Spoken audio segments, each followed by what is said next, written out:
Hello good evening everyone, स्वागत है एक और नए वीडियो में। और आज का वीडियो जो है वो कोई भी एक स्ट्रैटेजी का वीडियो से बहुत ज़्यादा इंपॉर्टेंट होने वाला है। एंड ये जो डाउट है वो ऑलमोस्ट सब लोगों को डेफिनेटली होगा। ये डाउट बोलें या एक बोल सकते हैं कि अगर ये चीज़ क्लियर हो जाता है तो काफ़ी अच्छा होता है, ठीक है। एंड बिगिनर से लेके एक्सपीरियंस पर्सन सबके लिए ये काफ़ी वीडियो इंपॉर्टेंट है। स्पेशली जो एक्सपीरियंस पर्सन उनके लिए तो ज़्यादा इंपॉर्टेंट है, ठीक है। तो इसमें हम लोग सिंपली एलोकेशन समझने वाले हैं कि अगर हम लोग ऑप्शन सेलिंग कर रहे हैं, ठीक है, या हम लोग ऑप्शन ट्रेडिंग कर रहे हैं तो हमारा एलोकेशन क्या होना चाहिए, ठीक है। कितना पैसा हमारा कहाँ पे होना चाहिए, कैसे प्लेज करना चाहिए, ठीक है।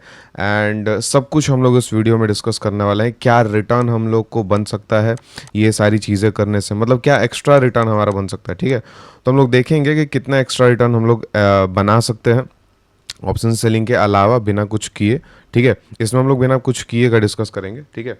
तो चलिए हम लोग आगे बढ़ते हैं। तो हम लोग साथ में एक एक्सेल सीट जैसे पहले से भी हम बना के रख सकते थे, ठीक है, लेकिन सामने बनाने से ऐसा फील होता है कि ज़्यादा समझ आता है, ठीक है, लोगों को। तो इसमें क्या है कि अगर आप लोग इंट्राडे कर रहे हैं तो आप लोगों को कैश रखने का ज़रूरत नहीं है, ठीक है। ये हम लोग जनरली जैसे हम लोग पोजिशनल स्ट्रैटेजीज ही करते हैं। जितने हमारे यूट्यूब पर वीडियो हैं वो मैक्सिमम पोजिशनल स्ट्रैटेजीज पे हैं। जितने हमारे कम्युनिटी मेंबर है, जितने वर्कशॉप वाले मेंबर्स हैं, सब लोग पोजिशनल स्ट्रैटेजीज ही करते हैं। तो हम लोग पोजिशनल पर डिस्कस करते हैं। इंट्राडे में सिर्फ एक डिफरेंस आएगा, वो हम आपको लास्ट में बता देंगे, ठीक है। तो सिंपल कैपिटल हमारा 30 लाख कंसिडर कर रहे हैं। कैश कंपोनेंट हमारा ऑलमोस्ट कितना होना चाहिए, हमारा कैश कंपोनेंट होना चाहिए ऑलमोस्ट 50%, ठीक है।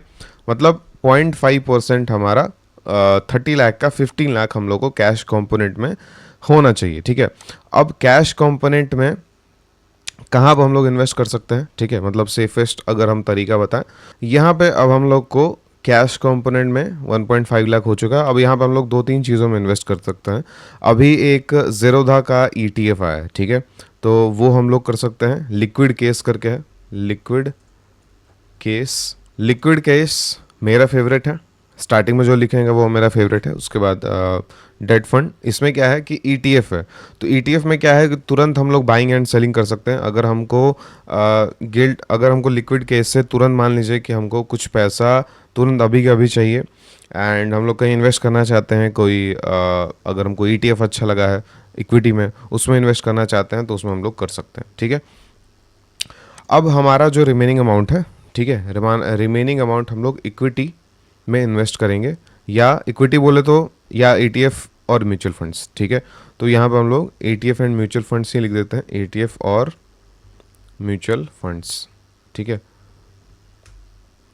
तो इसमें हम लोग को क्या करना है, सिंपल कोई भी म्यूचुअल फंड्स हम लोग बाई कर सकते हैं अपने पसंद के हिसाब से, ठीक है। तो इसमें हमारा रिमेनिंग अमाउंट जो है वो इन्वेस्ट करना है, ठीक है, 15 लाख। अब इसमें क्या क्या ऑप्शन हो सकते हैं, ठीक है। तो इसमें हमारा हो सकता है म्यूचुअल फंड्स में अगर हम बात करें, ETFs में अगर हम बात करते हैं तो ETF में हो सकता है निफ्टी 20। हमारा 15 लाख हमारा इन्वेस्ट हो गया ऑलमोस्ट लिक्विड 20 में, एंड 15 लाख हो गया हमारा निफ्टी 20, जूनियर 20, और मतलब तीनों में से कोई एक, ठीक है। एंड तीनों में हम लोग इक्वली भी डिस्ट्रीब्यूट कर सकते हैं हम लोग, कोई दिक्कत नहीं है, ठीक है। देन हम लोग क्या करेंगे कि ये तीनों को प्लेज कर देंगे, ठीक है। ये तीनों को हम लोग प्लेज कर देंगे, येलो में मार्क हम लोग कर देते हैं, ठीक है, येलो मार्क कर देते हैं। तो प्लेज मार्जिन क्या होगा हमारा, प्लेज्ड मार्जिन 9, ठीक है। एंड हमारा जो कैश कंपोनेंट है, कैश कंपोनेंट जो हम लोग रखे हैं उसका 95% मार्जिन हमको मिलता है, ठीक है। तो 95% अगर हम कैलकुलेट करेंगे तो कितना हो जाएगा, यहाँ पे हम लोग लिख लेते हैं, ठीक है, इंटू 0.95, ठीक है। तो 1.42 ये हमारा ट्रेडिंग कैपिटल हो गया, ऑलमोस्ट 27,75,000। अब हम लोग अगर सपोज करते हैं कि आप कोई भी स्ट्रैटेजी करते हैं, कोई भी स्ट्रैटेजी बोले तो आप पोजिशनल स्ट्रैटेजीज कोई भी करते हैं, तो आप सपोज करते हैं कि हम 3% या 2% आप महीना इसमें कंसिडर करते हैं कि बनाते हैं, ठीक है। तो आप स्ट्रैटेजीज़ का बात करें तो आप यूट्यूब पर हम बताएं बहुत सारे स्ट्रैटेजीज़, वो भी फॉलो कर सकते हैं, ठीक है। एंड अगर आप वर्कशॉप में इंटरेस्टेड हैं तो वो भी ज्वाइन कर सकते हैं, डिस्क्रिप्शन में जो फर्स्ट लिंक है उससे आपको मिल जाएगा, ठीक है। उसमें सारे स्ट्रैटेजी जो है वो ऐसे डिस्कस किए जाते हैं जो लाइफ टाइम काम करें एंड कभी भी आपको चेंज ना करना पड़े अगर आप 1-2 स्ट्रैटेजी मास्टर कर लेते हैं तो, ठीक है। एंड उसमें डायरेक्शनल स्ट्रैटेजी हम लोग नए यूज़ कर रहे हैं आजकल, ठीक है, जो कि डेफिनेटली फ्यूचर के लिए बहुत अच्छा है एंड अभी के लिए भी बहुत अच्छा है, ठीक है। तो अगर आप इस तरीके के स्ट्रैटेजीज यूज़ कर रहे हैं तो आप कंसिडर कर रहे हैं कि हम 3% मंथली यूज़ बना सकते हैं। एंड अगर हम ईयर का बात करें तो 36 to 40% आप बना सकते हैं, ठीक है। 40% कंसिडर करते हैं, चार्जेस एंड ऑल निकाल के 36% आप बना रहे हैं, ठीक है। तो रिटर्न का हम बात करते हैं, तो रिटर्न जो है, रिटर्न का बात करें तो ये ऑलमोस्ट हम इस पर 36% ईयरली बना रहे हैं, ठीक है। तो कितना हो जाएगा इंटू 0.36, ठीक है। तो ऑलमोस्ट हम लोग 10 लाख के आसपास रिटर्न बना रहे हैं फ्रॉम ऑप्शंस, ठीक है।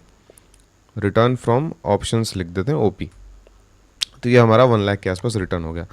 अब हमारा रिटर्न जो है अगर हम डिस्कस करें कि रिटर्न फ्रॉम एवरेज रिटर्न का बात कर रहे हैं, ठीक है। जरूरी नहीं कि हर साल हमको रिटर्न बने, लेकिन एवरेज 5 साल का बात करेंगे तो हमारा बन जाएगा। तो रिटर्न फ्रॉम म्यूचुअल फंड्स और बोल सकते हैं कि ईटीएफ्स प्लस कैश कंपोनेंट, ठीक है, कैश कंपोनेंट। तो ये हमारा कितना बनेगा ऑलमोस्ट हम लोग डिस्कस करते हैं। तो एवरेज जो है अगर हम कंसिडर करें कि एवरेज रिटर्न क्या बनता है निफ्टी एंड ऑल का, तो हम लोग डिस्कस करते हैं इक्वल टू 15% के आसपास हम लोग कंसिडर कर रहे हैं कि हमारा बन जाएगा, ठीक है। 0.15 इंटू, अब लिक्विड फंड में हमारा ऑलमोस्ट 7% के आसपास बनता है, तो हम लोग लिखेंगे 0. ऑलमोस्ट इसमें हमारा हो जाता है 3,30,000, ठीक है। 3,30,000 के आसपास होता है। अगर हम इंडिविजुअली बात करें तो इंडिविजुअली हमारा इसका 15% ऑलमोस्ट हो जाएगा के आसपास बना, ठीक है। तो दोनों मिला के हमारा जो रिटर्न है वो इसके आसपास बनता है, ठीक है। तो टोटल रिटर्न्स का अगर हम बात करें, ठीक है, तो ऑलमोस्ट हमारा 44% का रिटर्न बना। अब कोई पर्सन इसमें अगर इंट्राडे कर रहा है, तो इंट्राडे कर रहा है अगर तो वो जो 15 लाख हम लोग कैश कंपोनेंट में रखे थे, वो कैश कंपोनेंट में ना रख के उसको वो म्यूचुअल फंड्स या ईटीएफ में ही रख सकता है एंड 5 लाख कैश रख सकता है, ठीक है।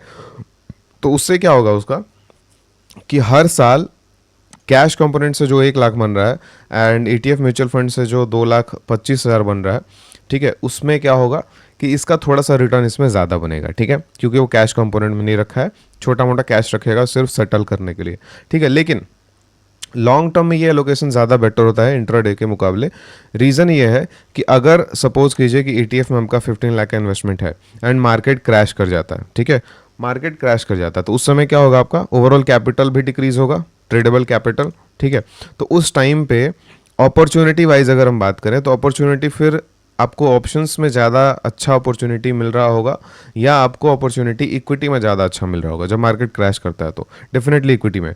तो जो हमारा लिक्विड फंड्स है, लिक्विड फंड्स में से हम लोग कुछ लिक्विड फंड्स निकाल के, जैसे 10 लाख के आसपास निकाल के एंड उस टाइम पे हम लोग अपना म्यूचुअल फंड्स का इन्वेस्टमेंट बढ़ा सकते हैं फॉर 1 साल के लिए, ठीक है, 1 साल के लिए हम लोग बढ़ा सकते हैं। तो उससे क्या होगा, हमारा ट्रेडेबल कैपिटल भले ही कम हो जाए, मतलब ट्रेडेबल कैपिटल अब लगभग 10 लाख के आसपास ही रहेगा, ठीक है, लेकिन हमारा इक्विटी में इन्वेस्टमेंट ऑलमोस्ट 25 लाख के आसपास हो जाएगा, ठीक है। और 1 साल में चांसेस ज़्यादा है कि आपको रिटर्न जो है वो इक्विटी में ज़्यादा बन जाएगा, क्योंकि जब क्रैश होता है मार्केट, तो मार्केट क्रैश होने के बाद विद इन 1 ईयर 100% से ऊपर रिटर्न बन जाता है, ठीक है। उसके बाद जब मार्केट स्टेबल हो जाता है तो वापस से हम लोग ये सेम चीज़ फॉलो कर सकते हैं, cash component half, ETF mutual fund half and pledge margin जो भी आए उसके बाद हम लोग ट्रेड करते हैं, ठीक है। प्लस ये जो हमारा रिटर्न बनते जाएगा, ठीक है, रिटर्न जो हमारे इसमें बनते जाएगा मंथली 3% का जो हम लोग डिस्कस कर रहे थे, ये 3% का मंथली रिटर्न अगर हमारा एक्सपेंसेस के लिए अगर निकालना है तो उसके लिए हम लोग निकाल सकते हैं एंड अगर हम लोग री इन्वेस्ट करना चाहते हैं तो ये 3% हम लोग री इन्वेस्ट करेंगे म्यूचुअल फंड्स में, ठीक है। एंड कैश कंपोनेंट को अभी ऐसे ही रखने दीजिएगा, मतलब आप ज़्यादातर जो भी रिटर्न्स होगा आपका म्यूचुअल फंड में इन्वेस्ट करते जाइएगा करते जाइएगा करते जाइएगा, ठीक है। एंड वो जब एक अच्छा खासा अमाउंट आपका री इन्वेस्ट हो जाता है, जैसे मान लीजिए कि आपका 5 लाख इन्वेस्ट हो जाता है री इन्वेस्ट, तब उसको आप प्लेज करके और वापस से उस पर ट्रेड कर सकते हैं। अदरवाइज कैपिटल सेम रखिए, ठीक है। हमेशा कंपाउंडेड कैपिटल का ज़रूरत नहीं है, ठीक है। सेम कैपिटल पे 6 महीने 1 साल ट्रेड कीजिए, देन अगेन कुछ पैसा ये ऐड होते जाएगा, फिर उसको प्लेज कर सकते हैं एंड फिर अपने कैपिटल को इंक्रीज कर सकते हैं। मतलब सेम कैपिटल पे 6 महीना कम से कम ट्रेड कीजिए, ठीक है। तो इस मेथड से हम लोग अपना ओवरऑल रिटर्न जो है वो इंक्रीज कर देते हैं एंड इसमें हम लोग को डेफिनेटली कुछ करना नहीं है।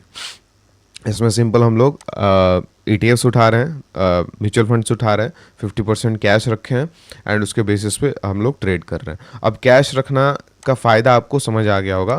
कैश रखने में सब लोग सोचता है कि कैश नहीं रखना चाहिए, ठीक है, लेकिन कैश रखना चाहिए। रीज़न आपको हम बता दें कि जब मार्केट क्रैश करता है तो आपको कॉन्फिडेंस जो है वो डाउन नहीं होता है, ठीक है।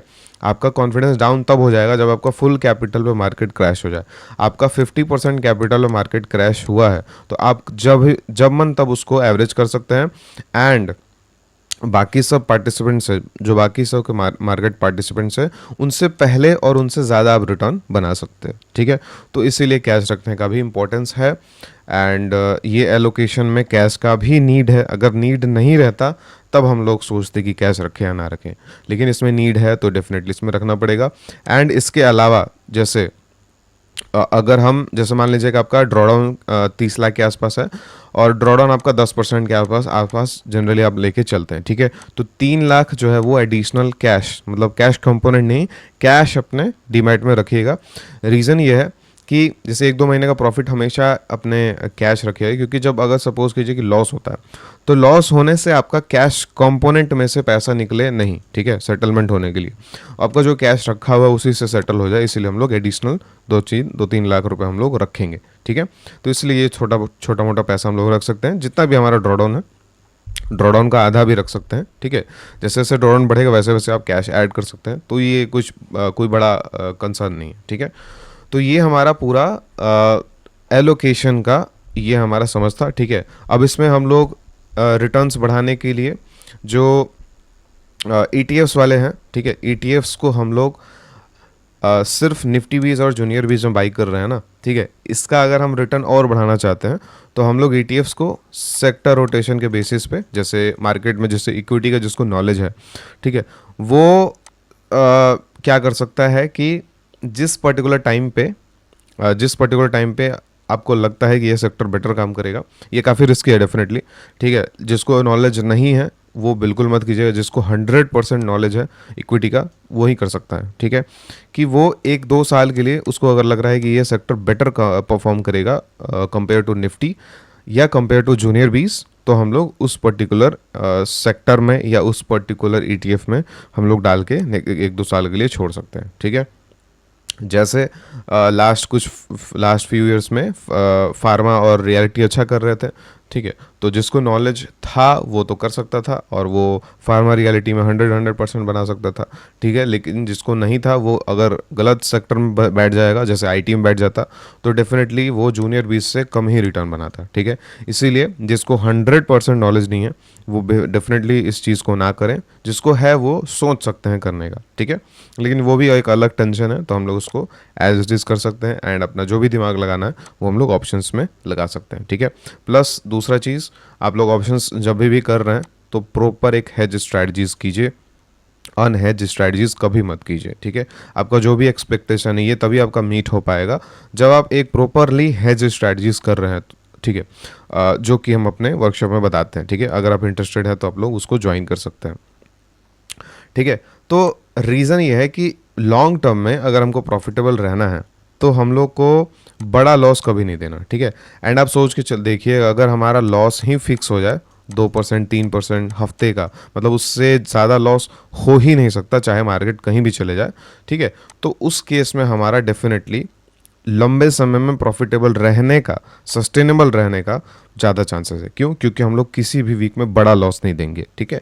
प्रॉफिट तो छोटा मोटा बनाते जाएंगे, लेकिन बड़ा लॉस जो दे देता है डेफिनेटली ऐसा ही होता है, वो लास्ट ईयर में, मतलब ईयर एंड में वो लॉस में बन जाता है या छोटा मोटा प्रॉफिट में ही रह जाता है, ठीक है। तो इस चीज़ को ज़रूर ध्यान दीजिएगा। तो आपको बता देते हैं वर्कशॉप हमारा बेसिकली इसमें हम लोग 10 से 12 स्ट्रैटेजीज पढ़ते हैं, ठीक है। वो स्ट्रैटेजीज जो है वो अगर हम बात करें तो एक सबसे पहले हम लोग आयरन फ्लाई पढ़ते हैं, जो कि सबसे best and most consistent weekly strategies है नॉन डायरेक्शनल में, एंड उसका एडजस्टमेंट सबसे इलाइट एडजस्टमेंट है जो किसी भी मार्केट कंडीशन में मैनेज हो सकता है, ठीक है। उसके बाद 3 फेवरेट मेरे डायरेक्शनल स्ट्रैटेजीज हैं, वर्किंग पीपल के लिए सबसे बेस्ट होता है। एक मंथली हम लोग नॉन डायरेक्शनल स्ट्रैटेजीज पढ़ते हैं जिसका पूरा रूल बेस्ड होता है सब कुछ, ठीक है। उसके बाद हम लोग निफ्टी में एक और मंथली स्ट्रैटेजीज पढ़ते हैं, ठीक है। और उसके बाद एक दो वर्किंग पीपल का स्ट्रैटेजीज है, प्लस सेंसेक्स का कुछ स्ट्रैटेजीज है, डायरेक्शनल एक्सपायरीज का स्ट्रैटेजीज है, लीप्स है। तो बेसिकली इसमें हम लोग इतने सारे स्ट्रैटेजीज पढ़ते हैं, ठीक है। एंड इतने सारे स्ट्रैटेजीज रखने का ये मोटिव है हमारा कि सब पर्सन का साइकोलॉजी अलग है, ठीक है, सब पर्सन का लाइफस्टाइल अलग है, तो सबको एक स्ट्रैटेजी सूट नहीं कर सकता। तो आपको एक या दो स्ट्रैटेजीज ही इसमें से मास्टर करना है और वो लाइफ टाइम करना है, ठीक है, लाइफ टाइम। और इसमें जितने स्ट्रैटेजीज डिस्कस किए गए हैं लास्ट 2-3 ईयर्स से लोग कर रहे हैं एंड लाइफ टाइम ये सारे स्ट्रैटेजीज काम करने का पोटेंशियल रखते हैं, ठीक है। थीम क्या रहने वाला है कि आप लोग जब एनरोल करेंगे वर्कशॉप में तो आपको पहले वीडियोस मिलेंगे कॉन्सेप्ट और स्ट्रैटेजीज से रिलेटेड। आपको वीडियोस देखना है, कंप्लीट करना है, कॉन्सेप्ट समझना है, स्ट्रैटेजीज समझना है, फिर आपको बैक टेस्टिंग करना है। उसके बाद आपको जितने भी डाउट्स आएंगे सारे डाउट्स आप लाइव क्लासेस में, डाउट क्लासेस में पूछेंगे। डाउट क्लासेस हमारा सैटरडेज को होता है, ठीक है। एक मंथ गैप करके हमारा लाइव क्लासेस होता है। जैसे अभी चल रहा है हमारा लाइव क्लासेस मई में, तो जून में लाइव क्लास नहीं होगा, जुलाई में होगा, ठीक है। फिर उसके बाद एक मंथ नहीं होगा, फिर होगा। इस तरीके से आप 1 साल तक लाइव क्लासेस में ज्वाइन कर सकते हैं, ठीक है। एंड 1 साल में किसी भी स्ट्रैटेजीज को किसी भी 1-2 स्ट्रैटेजी को मास्टर करना बहुत ईजी हो जाता है एंड फिर वो लाइफ टाइम जो है वो काम करेगा, ठीक है। बाकी की डिटेल आप लोग वेबसाइट पे आके चेक कर सकते हैं एंड यहाँ पे टेस्टिमनी भी आप लोग देख सकते हैं। एंड अगर आप कूपन यूज़ करना चाहते हैं तो आप लोग कूपन यूज़ कर सकते हैं न्यू, ठीक है। एंड ये न्यू कूपन जो है वो सिर्फ 12 मेंबर के लिए वैलिड रहेगा, मतलब फर्स्ट 12 मेंबर्स के लिए वैलिड रहेगा। अगर आप सीरियस ऑप्शन सेलिंग को लेके, ऑप्शन सेलिंग को एज अ बिजनेस कंसिडर करते हैं तो डेफिनेटली आप लोग कंसिडर कर सकते हैं। एंड हम लोग मिलते हैं नेक्स्ट वीडियो में। Thank you so much.